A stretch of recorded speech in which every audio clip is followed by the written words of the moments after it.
رسول کریم صلی اللہ علیہ وسلم عید الاضحیٰ یا عید الفطر میں عیدگاہ تشریف لے گئے۔ وہاں آپ عورتوں کے پاس سے گزرے اور فرمایا، اے عورتوں کی جماعت، صدقہ کرو، کیونکہ میں نے جہنم میں زیادہ تم ہی کو دیکھا ہے۔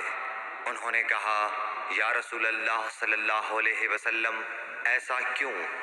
آپ نے فرمایا کہ تم لعن طعن بہت کرتی ہو اور شوہر کی ناشکری کرتی ہو۔ باوجود عقل اور دین میں ناقص ہونے کے میں نے تم سے زیادہ کسی کو بھی ایک عقل مند اور تجربہ کار آدمی کو دیوانہ بنا دینے والا نہیں دیکھا۔ عورتوں نے عرض کی کہ ہمارے دین اور ہماری عقل میں نقصان کیا ہے یا رسول اللہ؟ آپ نے فرمایا، کیا عورت کی گواہی مرد کی گواہی سے نصف نہیں ہے؟ انہوں نے کہا، جی ہے۔ آپ نے فرمایا، بس یہی اس کی عقل کا نقصان ہے۔ پھر آپ نے پوچھا، کیا ایسا نہیں ہے کہ جب عورت حائضہ ہو تو نہ نماز پڑھ سکتی ہے نہ روزہ رکھ سکتی ہے؟ عورتوں نے کہا، ایسا ہی ہے۔ آپ نے فرمایا کہ یہی اس کے دین کا نقصان ہے۔